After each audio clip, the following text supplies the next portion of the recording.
All right, welcome. Just wait here a second for everyone to log in. We'll go ahead and get started. So welcome to episode 4 of our 4-part series following the theme of what it means to be bold, where our host, Elaine Chukan Brown, will speak with producers from across New York State's diverse wine regions, alongside other important industry players, to explore the deep roots and fresh ground that define New York wines today. So today, in the final episode, we are focusing on the Finger Lakes with 2 winery representatives. And some of you will have received the tasting kits, so you should have the wines in front of you to taste along with the panel. Hope you have your wines ready, and we will cue you as we go along in the session on when to move on to the next wine. So before I hand it over to our host, I just have a few housekeeping notes, which most of you probably know by now as webinar experts. But I'd love to point out that there are 2 communication methods available to participants. We have a chat section and then a Q&A section. So the chat section is an informal way for you to communicate with other participants. And the Q&A is where we'd like you to submit your questions to be answered during the webinar. We do have those, the Q&A is visible to everyone. So as you submit your questions, just know that they're all of the attendees can see those questions. And this session is also being recorded. So our host today is Elaine Chukan Brown. Elaine serves as global wine educator and journalist, specializing in global initiatives for sustainability and climate action, most especially in US wine. Brown serves as a columnist for Decanter magazine and previously was the executive editor US for JancesRobinson.com. And Elaine is joined today by our winemaker panelists, Bruce Murray of Boundary Breaks and Shannon Brock of Silver Thread Vineyards. So over to you, Elaine.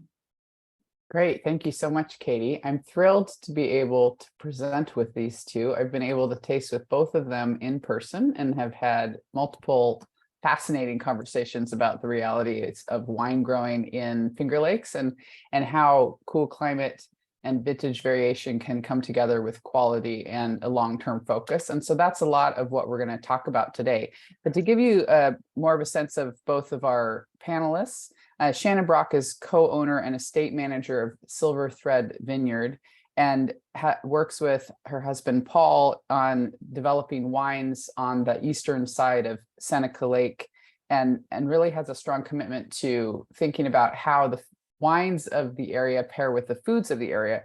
She has a diploma from WSET, has done a lot of wine education there in New York. I found out recently has a commitment to only taking vacations in New York State. So is a big supporter of the state in multiple ways, and also serves as vice chair for the Finger Lakes Wine Alliance. So is a great person to have perspective on the whole region, even while also being really committed to their spot on Seneca Lake. Bruce Murray is also on the eastern side of Seneca Lake, very committed to focus on viticulture and really getting to know intimately the place in which he grows. He was raised in upstate New York and has worked in business really at all levels, from lots of different positions and leadership positions for years before deciding to return to the Finger Lakes and really spend his time invested in wine.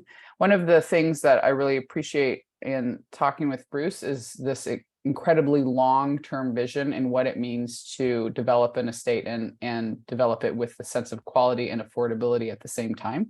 He has a particular passion for Riesling, Cabernet Franc, and Gewürztraminer, all of which we'll talk about at least a little bit today. One of the things that's unique, though, too, about Boundary Breaks is that it's one of the few Finger Lakes winery brands that actually is distributed quite broadly. And Bruce, I believe your Boundary Breaks is in 30 states and 4 countries. Do I remember that right? Close, rough 25 to 30 states and various countries, the Scandinavian countries in particular.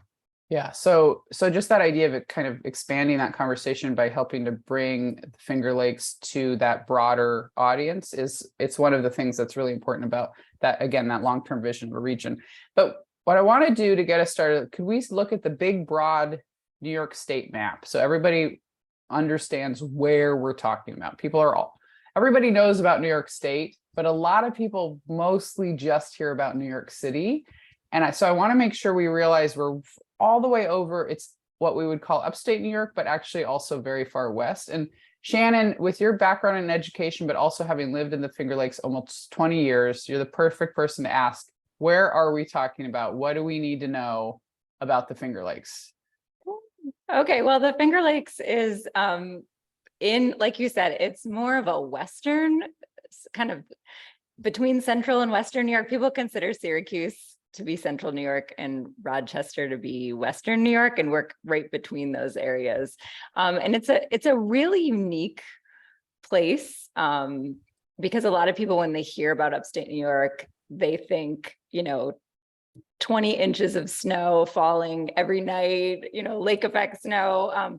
And I always point out to people that the weather patterns of the region are greatly influenced by the Great Lakes, especially Lake Ontario, but we're really kind of a distinct area south of Lake Ontario. So that influences our weather, that lake effect that you hear about with the snows and things, but we don't really get that snow. We're kind of like this little Garden of Eden. Most of that Lake Ontario snow falls north of us. The Lake Erie snow falls south of us and west of us.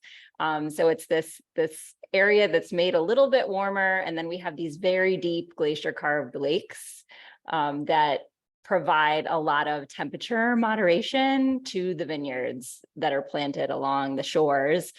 There's 11 Finger Lakes. So the Native American story is that the Great Spirit laid his hands on the land to bless it. So I always think, one extra finger, got 11 lakes there. And most of the vineyards are clustered around those larger lakes in the center. I point out to people an easy way to remember Seneca Lake, it's the middle finger. Mm-hmm. And a really cool fact about Seneca Lake is that it has more water than the other 10 lakes combined. Because it's not the longest, but it is the deepest, right? Correct, by a lot, by a couple hundred feet. And so one of the things we've talked about in this series is just the moderating role of water and how the water formation changes that moderating effect and its impact. And so could you tell us just a little bit about why the depth of the lake is so important rather than only the length of it? Right. So it's such a large mass of water that it takes a long time for it to heat up, and it spends the entire summer collecting heat from the air. I always tell people the best time to swim in Seneca Lake is Labor Day weekend. You have to be really brave to get in July because it's pretty cold. And then it really helps extend the growing season in the fall because the water is so warm that even if we get cool nights, it warms up the area close to the lake. So the saying goes that if your vines can see the water, that's a good that's probably going to be a good site. They need to be close enough for that. And then in the springtime, well, I guess I will say, so it extends the growing season in the fall, and then throughout the winter, it keeps things relatively warmer. So when we do get snowfall, it tends to melt very quickly because you get warm air coming off of the lake. Because even if the lake gets down in the 40s, which it does over the winter, it's still going to be warmer than the air most of the time when we get cold weather. So it keeps the vines warm enough during the winter so that they stay alive, and those buds that are going to produce our fruit for the next year stay alive. And then in the springtime, it stays cold for a long time. So it helps in general, it helps protect us from some of those temperature fluctuations in the springtime that can make the vines think it's time to wake up when they really shouldn't yet. Right. Yeah. Because it's important for vines to have that kind of dormancy period just for their overall longevity and health. But then also that cooler spring keeps the buds from coming out too early and helps increase the protection against frost as a result. But Bruce, one of the things that people that haven't been to the Finger Lakes area might not realize is that it is really deeply, properly a farming region. I think we've gotten so used to just seeing vines as beautiful, and we forget sometimes that vines are farming, but Finger Lakes is farming even more broadly than that. So could you describe a little bit of that agricultural history and what it looks like today? Sure, I'd be happy to. So Katie, if you could bring up the map of the state again, I think that might help give us some background on how the region evolved. While she's doing that, I will say that originally New York State was settled, at least the Finger Lakes area was settled by soldiers from the Revolutionary War. They were offered land in the state in exchange for their service. So what we saw was population arriving in the area around the 1790s and the early 1800s. If you think back to then, the way people traveled was either by roads or by waterways. And so very quickly, the region was developed as an area for delivering commerce to New York City via the Erie Canal. And the Erie Canal ran from Albany all the way to Buffalo, and it connected the Great Lakes, both Michigan and Erie, to New York City, which is a big market. So as long as you had travel routes for materials and commerce that could get to New York City, you had an emerging agricultural region. And so farming has been a big part of the Finger Lakes since then. Grapes have been grown since the 1820s in New York. The first vineyards in the Finger Lakes were roughly the mid 1850s. And so unlike many winemaking regions around the country, every state has wineries in them. Growers of both any kinds of fruit as well as grapes have been active in the region for a very, very, very long time. Today, you'll see that we remain agricultural. North of us, north of what is still the Erie Canal, it's not used as a canal, is a huge apple growing area. And then around the lakes, we have close to 150 wineries and a very prosperous and growing wine community.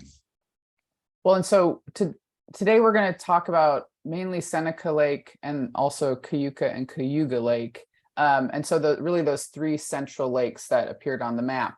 And one of the things that's come up a lot in the other sessions is the fact that New York State has a presence of both hybrids and vinifera, and how the history of either has played out in different parts of the state changes based on the region and how it developed into being a wine region. Something that a lot of people don't know is that New York State was producing and sharing wine before the first legally recognized winery in the United States. So the history of wine growing and winemaking in New York is some of the oldest in the entire country. And it did originally start by making wine out of native grapes and then later hybrid grapes. And today the Finger Lakes makes both, grows and makes wines from both vinifera and hybrids and a little bit from natives as well. And one of the things that has happened in the other sessions is we've primarily seen some hybrids, some vinifera wines, but separate. And one of the things I'm excited about is that the wine industry in the United States is evolving and seeing that actually there's a lot of ways that these different grape species can serve as advantages to each other. And so we wanted to start there. And Shannon, we're starting by looking at one of your wines. You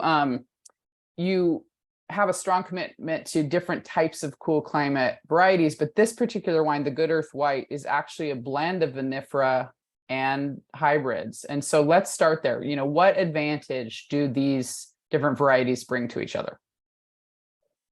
Sure. So we are very interested in hybrids for two main reasons.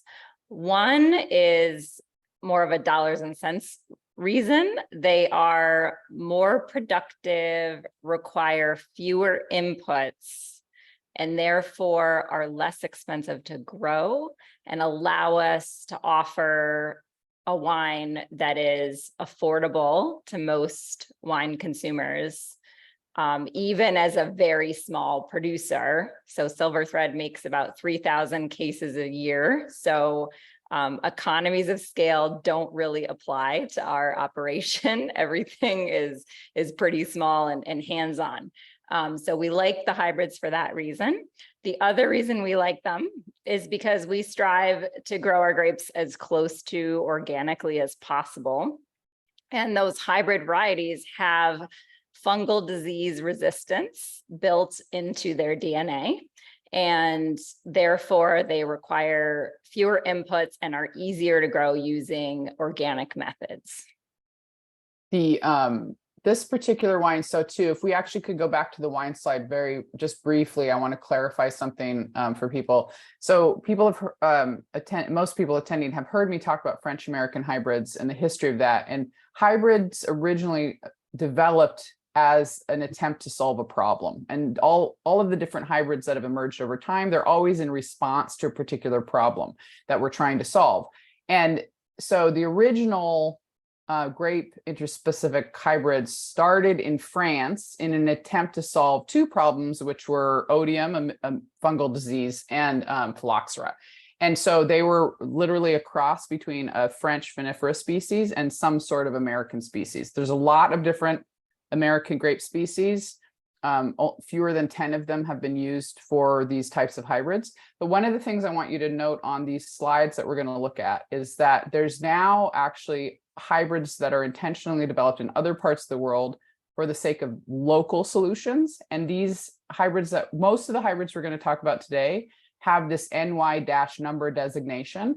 And that is a cue to you that these are hybrids that were developed in New York State at Cornell, in concert with local growers and winemakers in order to create grapes adapted specifically to the growing needs and conditions of New York for the sake of quality that was recognized by growers in the vineyards and taste in the cellar by winemakers. So I love that we get to explore it through this session, this community collaboration of researchers, breeders, growers, and winemakers creating a whole host of interspecific hybrids specifically adapted to New York State. We've discovered they do well elsewhere as well, but they have been developed in New York for New York. And I love the really local commitment of that. So NY45 plays a really significant role in this particular blend.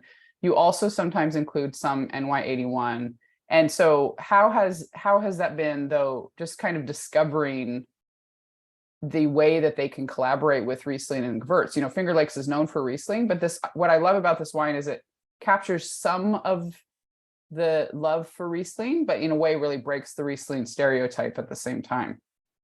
Yes, so we love Riesling. I mean, that is for Paul and I both, that's the reason we're here in the Finger Lakes. We make a lot of Rieslings at Silver Thread. And the idea behind Good Earth White, in addition to what I've told everyone, is that we want to have something that is like a regional aromatic white blend.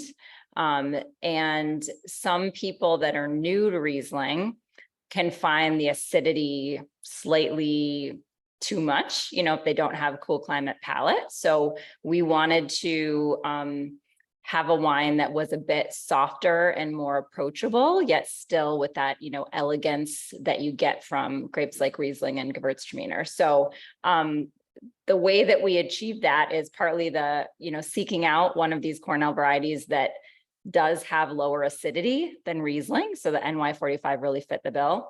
And then from a winemaking standpoint, we love to use a combination of neutral oak fermentation and stainless steel fermentation. So the NY45 portion of this wine was fermented in neutral oak with secondary fermentation to kind of give it that little bit of richness and creaminess and approachability that we were looking for. Yeah, and a lot of comments that are coming in about the wine are that the texture, there's so much texture. And I think that the texture kind of gives the acidity nice grounding and helps it spread across the palate so you can really taste the wine. I love how that interplay is working. And so you mentioned it's primarily a neutral oak, and you blend the three variety, or you ferment the three varieties and then blend them after. Correct. Right? Yeah. Yep. And it's all, this is all a native fermentation. Right. And it's dry too. So I think that's another thing is that we didn't get into, but you and I talked about a little bit on the phone. So some of the history of the hybrid varieties in the Finger Lakes is that they've often been used to make sweet wines or semi-sweet wines. And this is an example of how they can be used to make a dry style wine. But you also made the comment that NY45 actually has lower acidity than Riesling. And I think anybody that didn't catch that, I'm bringing it up because the assumption is that hybrids always have really high acidity. And you're pointing out, no, that they're intentionally developed and some of, they can have all different sorts of chemistries and characteristics. So the Riesling is actually an elevating factor in this particular blend in comparison to the NY45 and the Gewürz. Correct. And some of that comes down to harvest decisions. So we deliberately wait to pick this, the NY45, a bit later than some of the other folks that use this variety, to wait for that acidity to come down. But like I said earlier, we really see the Riesling as kind of the Riesling and the touch of Gewürz that's in here is a way of adding some of that elegance and complexity. One of the ways that some of the hybrid grapes present in wines sometimes is that they're a little bit simpler and shorter on the finish. Right. So we're attempting, through our winemaking decisions to make up for that. So one of the questions that came in, David is asking if you ever use less NY45 in your blending, and then how does that play out in doing that? Yeah, so one of the realities about winemaking in the Finger Lakes is that we get a lot of variation vintage to vintage, just in the qualities of the grapes. And we also have huge swings in volumes. So, when I know this is not the most romantic answer to the question, but I think people always think that we're kind of like blending for optimal everything, but sometimes you just get what you get. So typically over the past several years, this wine has been a blend of Riesling, NY45, and another variety called NY81 that we'll be talking about shortly. But there was not any NY81 last year. So we have it planted in our own vineyard, and this year we'll be getting our first crop. But the grapes that went into this wine came from Cornell's experimental vineyard on the opposite side of Seneca Lake. And that vineyard is primarily used by the students at Finger Lakes Community College in the winemaking program for their wines. And so even though we had been promised some last year, it was a small crop year and the students took all of it before, and they priority over us. So yeah, well, in 2022 is regarded as a really good quality vintage, but the yields were lower. So correct. That's something for people to keep in mind. Correct. As we keep And tasting. so you can't, even if you want, if you say like, oh, last year the best blend was this percent and that percent, even if you had those same percentages the next year, you might not want that because it wouldn't show the same way. So it always kind of comes down to these blending sessions that we do, and a lot of logistics of just like, okay, where are these different grapes going to go, and just figuring out a home for everything. Well, and one of the things we've talked about a lot in previous sessions is just the idea that with cool climate viticulture, one of the great advantages people have is the ability to blend. And this wine is one example, and the comments that you're making are an illustration of that it's very year to year. But Bruce, you have really, really made a commitment to Cabernet Franc as the red wine expression of your portfolio. And it's becoming more and more, I think, a signature grape for New York State and the Finger Lakes as well. And so this is, Cabernet Franc wine, but you're using blending of hardier reds as part of how you make it work year to year too. But so I want to be sure that we do address the blending question and how you are succeeding with something like Cabernet Sauvignon and Merlot, which I think people do not expect from the Finger Lakes at all. But before we get into that, you are really passionate about the idea that to make quality work in a cool climate region that has high vintage variation like the Finger Lakes, that the focus has to be on viticulture. So can you talk to us more about what does that mean to you? What does that look like? And how does that play out with Cabernet Franc? Sure. So we started back in 2008 by finding a location on the east side of Seneca Lake with no vines on it. It was a cornfield, and it was crop farmed for generations. And I was at the time a huge believer strictly in Riesling, to the exclusion of every other varietal. I thought it was an underappreciated varietal. I thought it had a future, and it was also being made very, very well in the Finger Lakes. And so we planted in 2009, we planted in 10. In 2012, we had a really, really warm vintage. Our fruit got really, really ripe, and it made us think for a minute, maybe it could be possible to grow red varietals here and make wines that could be competitive in the marketplace. So we planted the Bordeaux varietals. This is now in 13.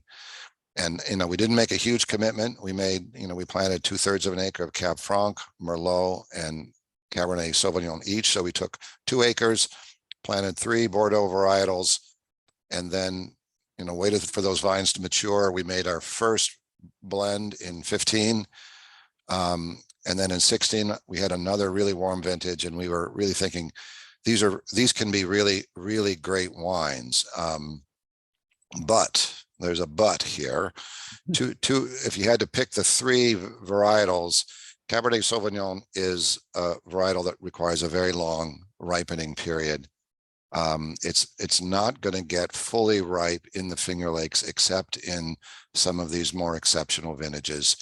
Merlot will grow nicely, it will get ripe, but it's very cold sensitive. So unless you have a site where you're growing Merlot that's close to the lake, just as Shannon mentioned and Elaine mentioned, Merlot can be at risk for a lot of bud damage in the winter. So we found out from 13 to 17 that not only will Cabernet Franc grow consistently, it will ripen during the growing season, it will be cold resistant during the winter.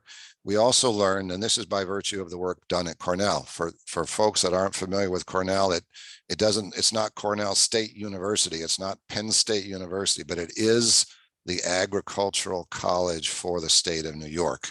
And part of the reason we are getting the kind of new varietals that Shannon's wine just exhibited is because they have a very deep agricultural academic program, and it includes a viticultural program too. Well, what folks from Cornell did was some research back in 08 and 09 that showed if you manage your Cab Franc vines a particular way in the vineyard in our climate, you expose the fruit to a lot of sunlight as soon as you see berry formation, you make sure that you're not overcropping, that is, not letting the vine carry too much fruit to harvest, why then you get Cabernet Franc that is not only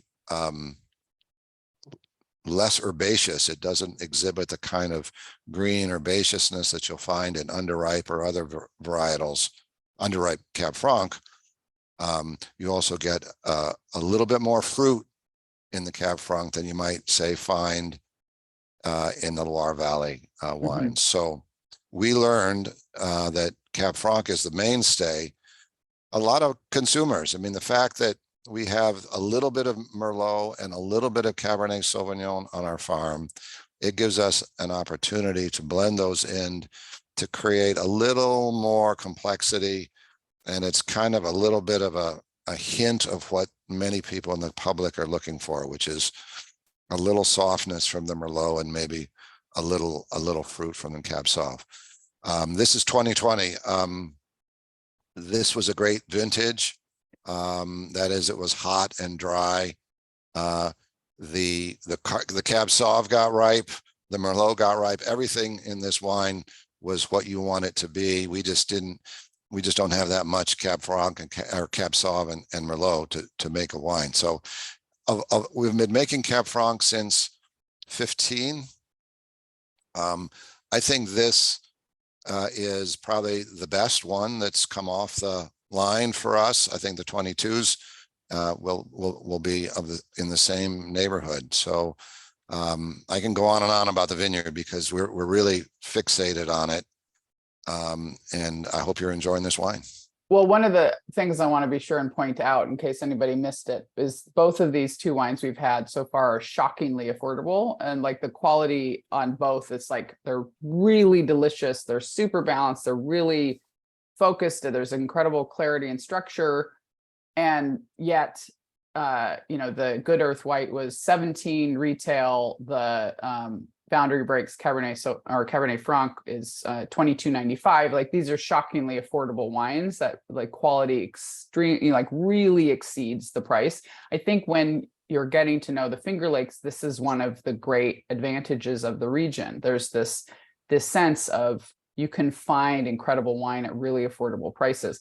That is really a testament, though, to the attention and detail people are bringing to the vineyard, because keeping affordability in a region that has so much climate change is a genuine challenge. And so I want to be sure to highlight that. One of the things about Cabernet Franc I'm finding really fascinating these days, though, is all over the world, across a huge range of climate types, I am having producers tell me that, you know, as we move into the greater vintage variation in every climate category, Cabernet Franc is proving to handle changing conditions really well. This is true in California, which is significantly warmer than any of the wine growing regions in New York State. And it's, you know, as Bruce was just describing, it's proving true in New York State as well.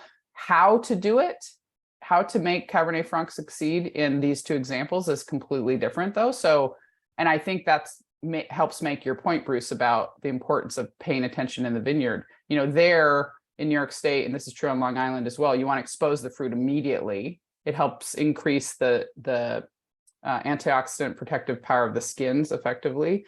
That increases the structure of the resulting wine. In a place like California, you want to actually create more of like a lacing pattern in the leaves so that dappled sunlight can go through to the fruit, but not direct sunlight. And so, you know, in one case, you're protecting the fruit through the leaves, and the other through increasing the thickness of the skins with sunlight exposure. So I bring this up because it's always about context, but the versatility of Cabernet Franc is turning out to be kind of a pleasant surprise in the midst of people responding to vintage variation and climate change. So this particular wine, though, Bruce, can you tell us just the quick points on the winemaking? My understanding is that you only use older oak on this wine. How long are you aging it? And then do you blend after, or do you ever do co-ferments? So this is fermented in open top containers and then put into 3+ year old oak barrels. We do not blend them until the very end, and we keep them in the barrels for about 9 months. A few things about cooler climate reds, and that is they're tend to be not as ripe. The fruit doesn't get to 25 or 26 bricks. If we can get to 23, we're really happy. Mm-hmm. And that means when we ferment these dry, we're not going to see really high levels of alcohol. So alcohol generally is one of the drivers of body in big red bold wines. And so these are 12.5, 13% alcohol wines. They're a little bit more approachable, and I think they don't quite carry the alcohol effects that some people are getting a little tired of. So I think as a food-friendly wine, we're seeing some success here. Also with new oak, these are also not going to be able to handle any new oak at all. We don't want this to have to struggle to kind of balance the new oak flavors with whatever the fruit is. It's a little bit more delicate than that. I feel like cooler climates often grow reds that are a little more lean and focused. And then when you put new oak on them, it makes them clunky and you kind of lose the finesse element. It can't, I mean, there's those of us that work in this region and get customers often conditioned strictly to big, bold California reds. There's a tendency to want to cater to that. And so there have been attempts to try to replicate that style of wine, and it's just always a failure for that very reason, Elaine. They're clunky. They're like the oak and the fruit don't marry. It's like Frankenstein. Yeah. It's a Frankenstein type of condition you have in those wines, and we try to avoid that completely.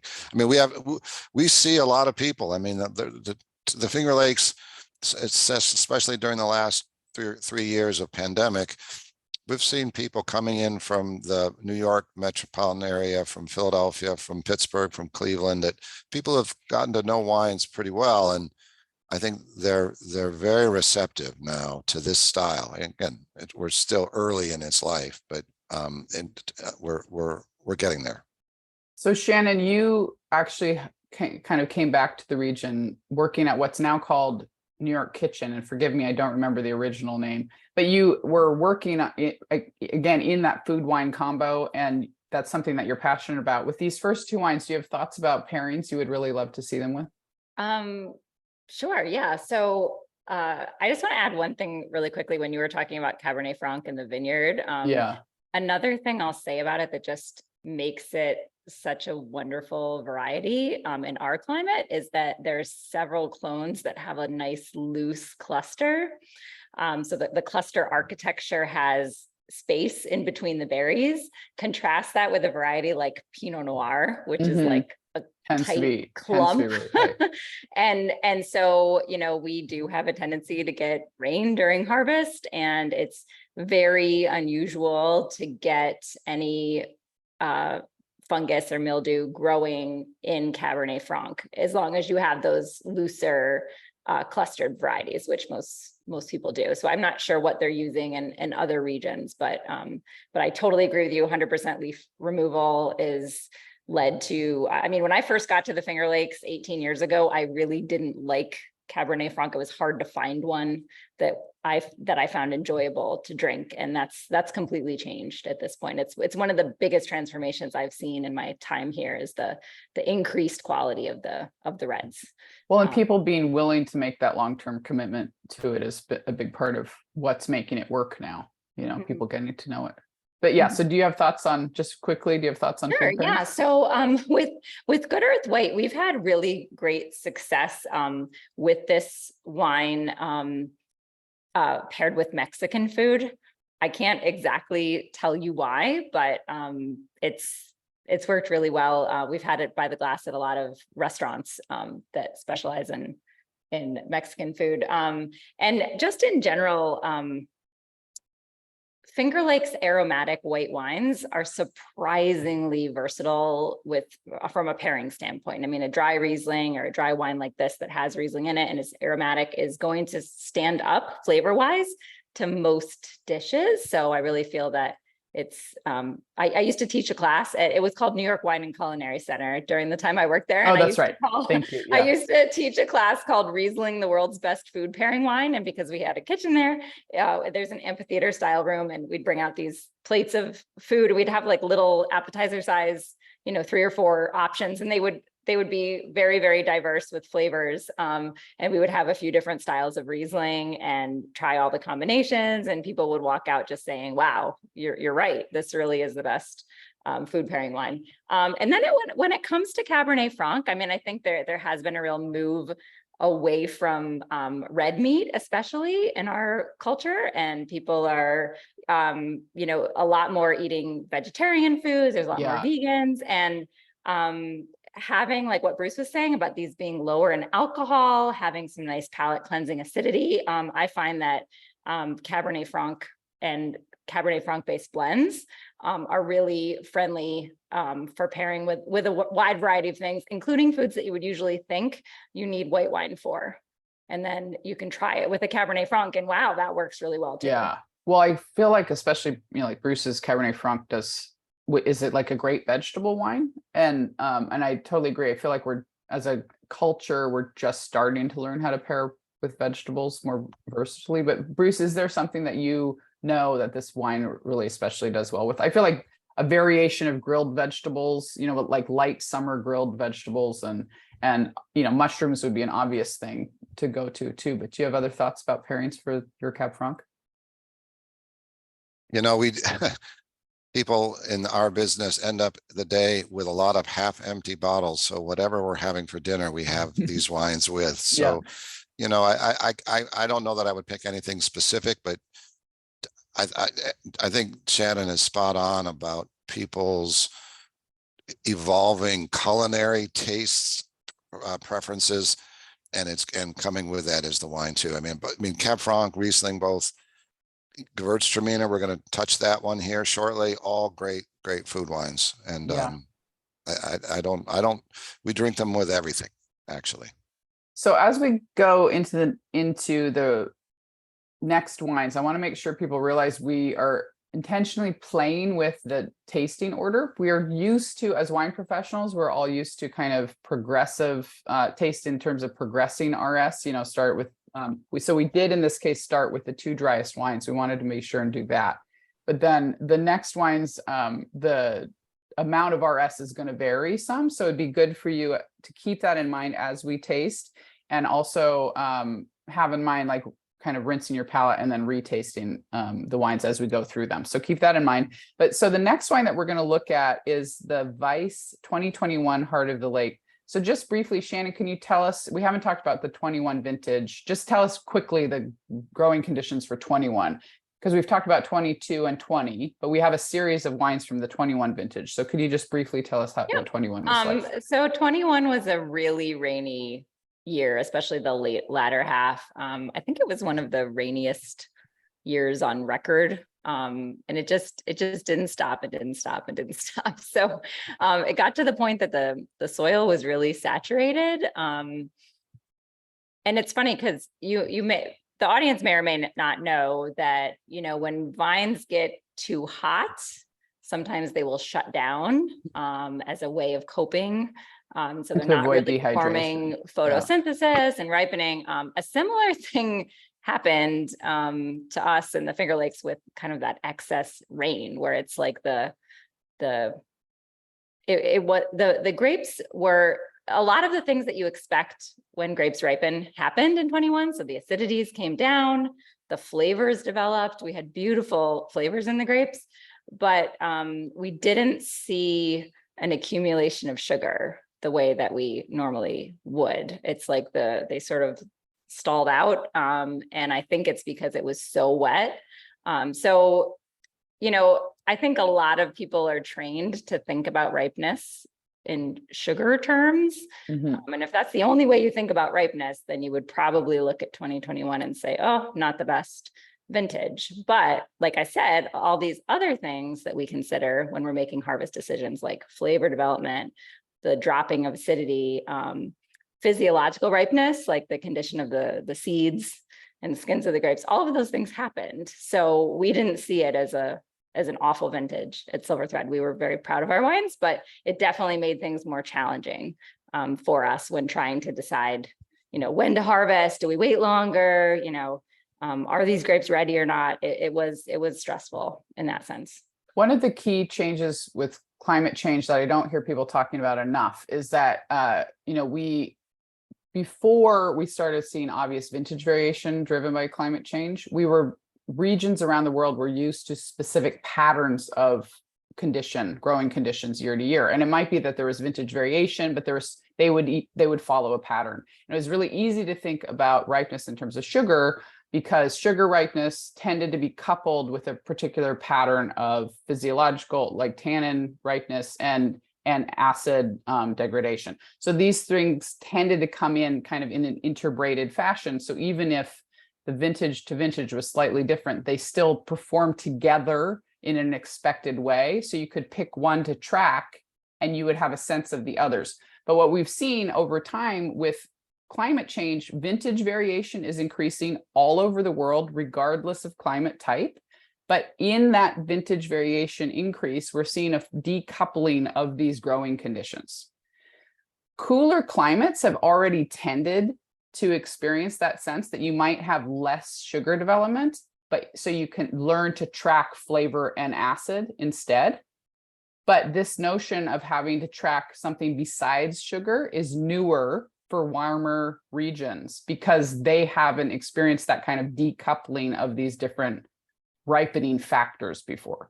So it's really, so there's a sense in which a place like the Finger Lakes is actually teaching other regions how to track these other conditions. And so this particular vintage 2021 is a great example of that growers and winemakers had to look to acidity and flavor rather than just sugar. And I love that we're turning now to the Weis as the first of the 21 vintages, because it is so expressive. There's such elevated aromatics. Those continue into the palate, so you get this incredible retronasal effect rather than simply flavor. There's plenty of texture here, and so you're seeing, I think, a real illustration of what Shannon was just describing by starting with this wine. But coming back to the Cornell point again, we have in here NY81, an interspecific hybrid that was developed at Cornell for New York. It was just this year in March released for commercial availability with a new name, Aravel. And Shannon, you've worked specifically with NY81, so can you tell us a little bit more about this variety? Sure. So this was, so that the 81 in the name means that the first crossing was made back in 81. And just so that people understand, interspecific crosses is what we're talking about here when we say hybrid. So it is actually, if you think back to high school biology class and Gregor Mendel and the pea plants and the tall and the short, you cross pollinate and you get an offspring, and then you are trying to get certain characteristics in that offspring. This process has been sped up through DNA testing. So now when they get a crossing, when they get an offspring, they don't have to wait until it starts making fruit 3 years later to see what that fruit is like. They can actually test it and see what characteristics came about from that cross. And the NY81 is actually a cross between Riesling and Cayuga White. And the idea was to have some beautiful aromatic Riesling flavor, but a looser cluster. So just like what I was saying before with the Cabernet Franc, a looser cluster means that you get, it's easier for that cluster to dry out after rain conditions. So it's less susceptible to diseases like botrytis. So those of you that know a lot about Riesling know that it's susceptible to botrytis. And most of the time we don't want botrytis, even though it can make these amazing late harvest wines. Most of us are looking to make regular, dry table wines, not dessert styles. So that's been the real advantage to the NY81. And Bruce Reich, who is the breeder, just retired from Cornell this year. And so kind of in honor of him and being that, he made this cross, they decided to name it. And I think it was in March that they. Yeah, it was at the March event that it came out. But I also love this wine because Cayuga White was developed in New York for New York. Riesling is considered a Finger Lakes signature variety, and the two are brought together at the breeding institution there in the Finger Lakes too. So like everything about it is so Finger Lakes to me. And one of the risks we decided to take with this webinar was to not show Riesling, but instead show Riesling compatible, Riesling adjacent, and Riesling blended wines. And because I think by now everybody thinks of Riesling with the Finger Lakes, and we wanted to show kind of the expanse of how Riesling is evolving, how it's changing other varieties, but also what cool climate viticulture can mean in the region. And so this particular wine, Heart of the Lake, is an example of that, because again, it's a variety that is like in so many levels, it's such an expression of the Finger Lakes.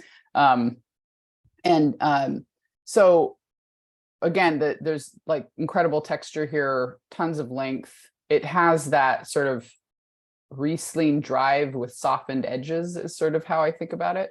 So again, Shannon, you made the comment earlier about, wine lovers, wine professionals tend to really, really love Riesling, but a lot of consumers, if they're newer to it, it can feel hard edged or austere. And I feel like this is a nice in between. It has that drive of Riesling, but again, the softened edges, and it's like it's couched in clouds and fluffiness instead. Yeah, and it's funny because the first time I had thought about that, that idea that Riesling might be too acidic for every man was at the FL Excursion event, the very first one that they held. So that was maybe 6 years ago, and I can't remember who to attribute this to, but there was a young winemaker from Germany who was visiting, and there was a panel discussion that was like Riesling and companion grapes for Riesling. So every producer had to bring a Riesling and then something else. And he brought a Pinot Blanc, which was a beautiful round mouth-filling Pinot Blanc. And he point blank said to the audience, which was all, industry professionals, we don't sell Riesling. He's a German, multi-generational family winery. He's like, we don't sell Riesling to people in Germany. They're not drinking Riesling, they're drinking this. and that was really the first time I had thought of, that I had kind of thought like, oh, maybe we should try to do something that's going to bring people in. And, at the same time, you look at certain varieties like Albarino that, that have that kind of rich, round mouthfeel texture that kind of taking the market by storm. So it's like, okay, not that we're trying to manipulate our wines, but is there a kind of a different side we can show the world other than our, super dry, racy Rieslings, which are, that's what I like the best, but you can't make wine for yourself. You have to, you have to make wine a little more thoughtfully than that. Well, so as we move into the fourth wine, the Lamoreaux Landing, it's a 2021 Gewürztraminer. So we're sticking with the 21 vintage. And it's a great reminder that Gewürztraminer is a variety that tends to grow well where Riesling grows well. There's a little bit more challenges with it in the vineyard, but Bruce, you actually work with Gewürz. So could you tell us a little bit more about it in the Finger Lakes and things we should keep in mind about how it does there? Sure. So I think many of us planted Gewürztraminer because of its sort of classic old world heritage of cool climate, aromatic white character. We have, I think we have 3 acres of Gewürz. It's very versatile. It's if you fall in love with Riesling, you can also fall in love with Gewürz, but maybe not as easily because it's very versatile. You can make very austere, dry Gewürz. You can also make very ripe, rich Gewürz. We make a sparkling Gewürztraminer. We have a kind of fondness for classic Alsatian, rich, ripe Gewürztraminers. We made one of those in 22. It's a very, very distinctive wine. And we also made a late harvest Gewürz. I've had some really interesting, tasty late harvest Gewürztraminers. I think with the market, it's an acquired taste. And it's a great food wine. We sell probably between 6 and 8% of our sales. We do 10,000 cases a year. We will sell between 600 and 800 cases of Gewürztraminer across the different styles, the sparkling style through to the dessert wine. I think there's a place for Gewürztraminer, particularly at American Thanksgiving. If we could only convince the marketing engines of the United States to sort of always pair Gewürztraminer with roast turkey, sweet potatoes, and Brussels sprouts, we would be in good shape.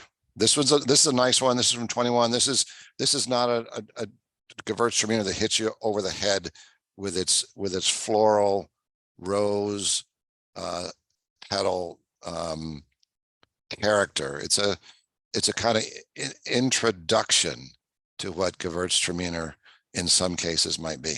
Well, I have a lot of respect for the balance of this wine. Exactly what you're saying, that it's clearly Gewürztraminer, but it like really lifts and lightens up the characteristics of Gewürz. You might have noticed on the wine slide, it was 11.5%. So it's really pushing to capture that freshness and a lighter style of Gewürz. At the same time, they wanted to ensure that the aromatics were really strong on this wine. And so they actually did a portion of the fruit in an extended cold soak to kind of pull structure and aromatics from the skins before fermentation. So when you do the cold soak, that's prior to fermentation, and you get a lighter sort of extraction from the skins. When you have skin contact during fermentation, alcohol is extracting from the skins, and you tend to have a little sharper, more pronounced sort of extraction. So them doing this cold soak, it's a way of capturing that purer, lighter, fresher sort of aromatic. But the big thing too is Gewürz naturally has lower acidity levels, especially compared to something like Riesling. And so what they're doing is saying, okay, we're not going to get the drive you would get from acidity. We want to balance the fruit and give more in the mouth. So instead, we're going to capture texture by making sure we have that early, really pure-hearted extraction during the cold soak period. So that, and I think it's an example of like really showing the complexity and charm of Gewürztraminer. And Bruce, to your point, I think that there's there's so much to love about this variety, but it's tended to be under-regarded in the last several years. But it's a good reminder that cool climate regions can do really well with this variety as well, not just with Riesling. Definitely. So, I mean, really quickly, I mentioned earlier that how we always have empty bottles or half empty bottles, and my wife and I cook. We work all day either in the vineyard, the tasting room, and then we go home and cook dinner. The question always is, all right, what are we going to serve with this meal? Well, more than 6 to 8% of the time, we say let's have a Gewürz with this, because it's great with spicy food. It's great with all kinds of food from around the world.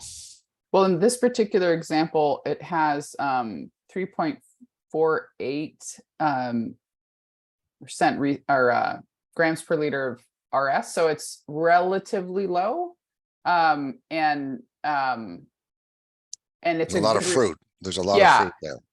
It's a good reminder that it can be made in the range of styles like you're talking about, and done successfully. So as we move into, oh, go ahead. Can I say something real quick, Elaine? Just back please. to 2021 and the lower bricks that we had because of the rain, excessive rainfall. Silver Thread made a 2021 Gewürztraminer that was 3 grams per liter residual sugar and 11.5% alcohol as well. Oh, really similar. Halfway between Boundary Breaks and Silver Thread.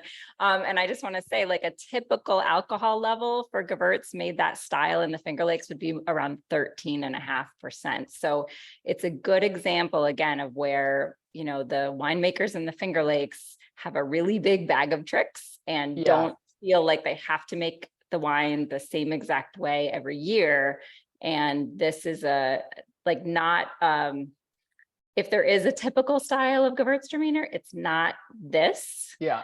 But it's a beautiful wine and a beautiful example of making a good quality wine, even in a really challenging year, by not trying to fit a square peg in a round hole. Like, let's make the wine what it can be, not what we might normally make it into. I feel like this wine though too is it's like socially versatile in that if I'm going to an event and I need to know I can drink a wine I want to drink because I need to survive the event, but I also need to look like I'm trying to bring things that the people there will like, I probably am going to grab this Gewürz because it has the freshness and texture and flavor that I want, but it also has this friendly spice that is approachable for someone else that is less familiar with wine. And it's still a sophisticated and interesting wine. There's actually, it hits a lot of points all together, which is pretty cool. And Shannon, to your point, it's a wine of its vintage. It's not every vintage that's going to make a Gewürz like this. So I admire that too. So as we go into the next wine, we're going back to another Cornell developed grape that is called Melody, and we're also moving now to a different lake. And Bruce, I know you're good friends with the people behind Buttonwood Grove, and one of the things that is not talked about enough, and I think is especially crucial to mention in relation to cool climate regions, is the need for smart business models. And Buttonwood Grove is we're going to talk about the wine itself as well, and again, this is an NY65 developed there at Cornell. But one of the things Buttonwood Grove is doing is trying to really experiment with wine types and wine styles, but create a destination at the same time, which is obviously going to support their business model, but actually is part of fostering the long-term success of a cool climate region like this. We need wineries that are willing to invest in creating a destination. So could you talk to us, Bruce, a little bit more about that, just that and what they're specifically doing? So the owner at Buttonwood Grove, Dave Pittard, and his wife, Melissa, come from many generations of apple growing in upstate New York. So Dave has a history of agriculture. He purchased Buttonwood Grove about 10 years ago. And he was purchasing a vineyard that had, maybe 10 or 12 acres of grapes. And, when you buy a vineyard, you buy the whole thing and you can't be too selective. He made a decision and it was a good one. Today, he's farming 67 acres in just 10 years. He's gone from 12 acres to 67 and opened another tasting room and brand called 680 Cellars. So if you Just go down the to road. just down the road, if you go to the west side of Cayuga Lake, it's the other large lake on the map, to the east of Seneca Lake. What Dave is doing at both Buttonwood and 680 is offering wines like this, which is a very approachable, it's a very friendly wine. At 680 Cellars, it's companion winery. He's doing a lot of really innovative work with alternative fermentation vessels. So if you can think of a shape or a material that you could use to ferment wine, they probably have one of those at 680 Cellars. And they're doing a lot of a kind of sort of leading edge work on what do you get if you take the same fruit and you ferment in stainless steel, or you ferment in a clay egg. And so I think what you're seeing is both in this wine, this Melody was a very, very sort of broad market experience. And then if you go to the sister winery, 680, you're going to get some really unusual pet nats. Mhm. You're going to get some really unusual wines that you may never ever see anyplace else. Well, And that, go go ahead. ahead. Well, this particular wine too. So Melody is one of the advantages of it is that it is resistant to powdery mildew and botrytis, which goes back to Shannon's point that even though, as I think on the wine trade side, we're trained to think botrytis is great, it makes these dessert wines that we love, but it actually can be too much and it can cause all kinds of other problems. And there are times when you really want to avoid botrytis. And so Melody as a variety was bred to be resistant to powdery mildew and botrytis as well. But Shannon, you were saying too that the way that it grows is slightly closer to the Labrusca species rather than vinifera.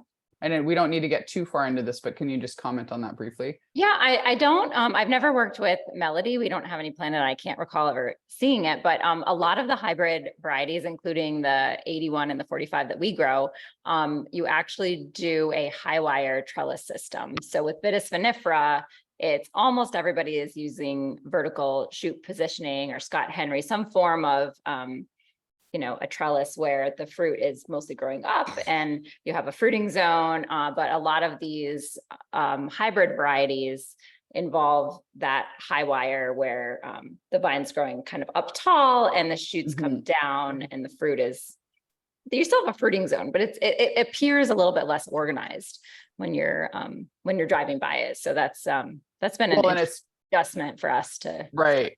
Well, because it's literally that the way the vine shapes itself is very different. And so then how you use wire to work with it ends up having to be different as well. One of the questions that's come in, and then we'll look at the final wine, is just, since we're talking about destination wineries and transportation and, driving all the way around different lakes increases the travel time, but there's also not a lot of local transport options like renting a driver, things like that. So any comments on what either of you would hope to see to create solutions for the transportation side of wine tourism there in the area? I think it's getting better, but there's maybe 3 Uber drivers in the entire Finger Lakes region. So they'll deliver you to wherever you want to go, but you'll never get back from there. But the thing that is growing, I think, are the driver services where you let the driver drive your car and that driver will take you around. They'll also be fairly knowledgeable about the different wineries in the area. So if you have if you don't mind someone else driving your car and you don't mind listening to them, that's becoming a much more common thing. That's great. When I was there in March, I did see that there are people with dedicated cars and who can be your driver, but you have to arrange them far in advance. So they're very expensive just because of the insurance involved with livery vehicles. So there are plenty of those, but the having people drive you in your car is an hourly rate that's very affordable. Such a great idea too. And then also, I think most of the accommodations in the Finger Lakes are pretty small scale. So you have a lot of, a glamping resort or a place that has 6 cabins or a bed and breakfast. And many of the owners of those places do a little side hustle where they take people out on wine tours. So that's kind of a nice bonus of staying in the region at one of these smaller locally owned places. So those of you that decide to tour the area, keep that in mind when you find, look for local accommodations. Some of the smaller ones are great resource. A lot of the lakes have a wine trail, and the wine trails will often recommend some of these more local places to stay. But when you talk to the place to stay, ask them, do you provide any kind of driving service, or could you recommend one? So that's something to keep in mind. Now we want to be sure and talk about the final wine. And this particular wine, it's the Living Roots 2021 Vidal. It's a semi-sweet wine. Again, note the price on all of these wines that we've gone through today, outrageously affordable.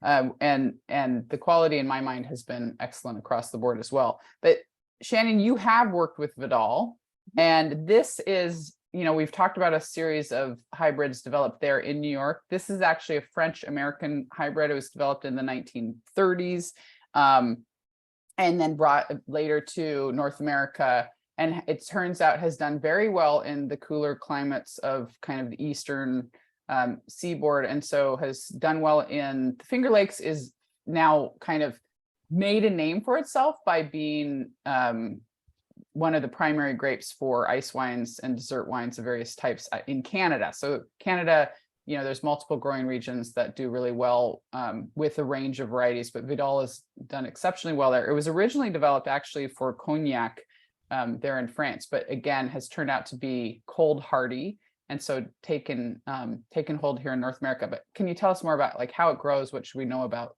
this particular variety?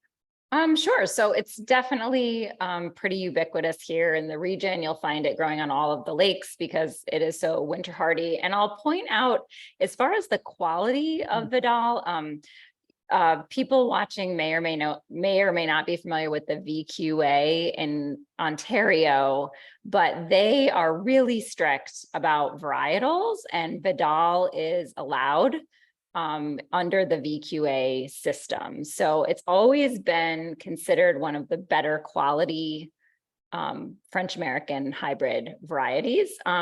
It tends to